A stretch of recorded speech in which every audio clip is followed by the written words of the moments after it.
ದಿನಚರಿ 2025 ಬಿಡುಗಡೆ ಮಾಡಲಾಯಿತು. ಈ ಸಂದರ್ಭದಲ್ಲಿ ಕಳೆದ ವರ್ಷದಲ್ಲಿ ಯಾರು ನಿವೃತ್ತಿ ಆಗಿದ್ರು ಅವರೆಲ್ಲರೂ ಕೂಡ ಸನ್ಮಾನ ಮಾಡಲಾಗಿದೆ.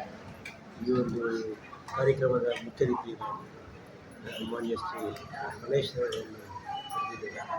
ಅವರಿಂದ ನಮ್ಮ ಅಧಿಕಾರಿಗಳು ಒಂದು ಉತ್ತೇಜನ ಮಾಡಬೇಕು ಬಯಸುತ್ತಾರೆ. ನಮ್ಮ ಜನಮಂಡಿಯವರು ಈ ವರ್ಷ ಪೂರ್ತಿ ಒಳ್ಳೆಯ ಉಂಟಾಗ್ತದೆ. ಜನಪರ ಕೆಲಸ, ಜನಸ್ನೇಹಿ ಜನಮಂಡಿಯಾಗಿ ತಗೊಳ್ತಾರೆ. ಎಲ್ಲ ಕೆಲಸಗಳನ್ನು ಮಾನ್ಯ ಉಪಮುಖ್ಯಮಂತ್ರಿಗಳ ಮಾರ್ಗದರ್ಶನದಲ್ಲಿ ತಗೊಂಡಿದ್ದಾರೆ.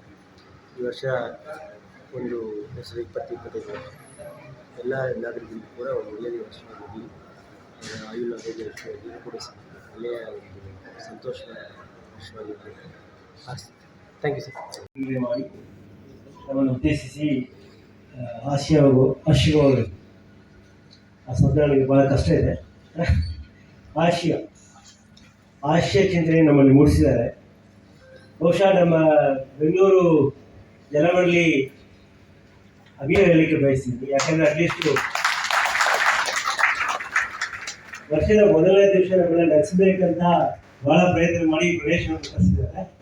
ಹಾಗಾಗಿ ಅವರ ಒಂದು ಏನು ಸಕಾರಾತ್ಮಕ ಚಿಂತೆ ಇದೆ ನಮ್ಮ ಅಭಿಯಂತರ ಸಂಘದ ಅಧ್ಯಕ್ಷರು ಮತ್ತು ಪದಾಧಿಕಾರಿಗೆ, ಅವರಿಗೆ ನನ್ನ ಕಡೆಯಿಂದ, ಜಲಮಂಡಳಿ ಕಡೆಯಿಂದ ಅಧ್ಯಕ್ಷರಾಗಿ ನಾನು ಶುಭಾಶಯ ಬಯಸ್ತೇನೆ. ಅದೇ ನಮ್ಮ ಅಭಿಯಂತರ ಸಂಘದಲ್ಲಿ ಇರುವಂತಹ ಎಲ್ಲ ಸದಸ್ಯರು ಇವತ್ತು ಬಹುಶಃ ಗಣೇಶ್ ಅವರಿಗೆ ಒಂದು ಇಷ್ಟೊಂದು ಕಾಣಿಸಿದೆ ಅಂದರೆ ಈಗ ನನಗೆ ಗೊತ್ತಾಗಿದೆ. ನೆಕ್ಸ್ಟ್ ಪ್ರೋಗ್ರಾಮ್ಗೆ ನಾವು ಗಣೇಶ್ ಅವರನ್ನೇ ಕರೆಯಬೇಕಾಗ್ತದೆ. ಈ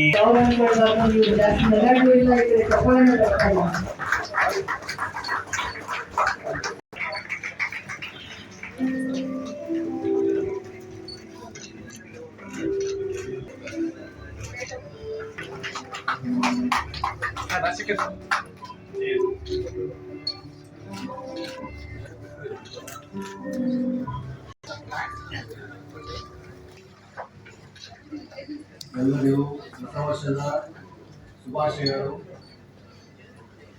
ಇಂದಿನ ಸಮಾರಂಭಕ್ಕೆ ನಮ್ಮ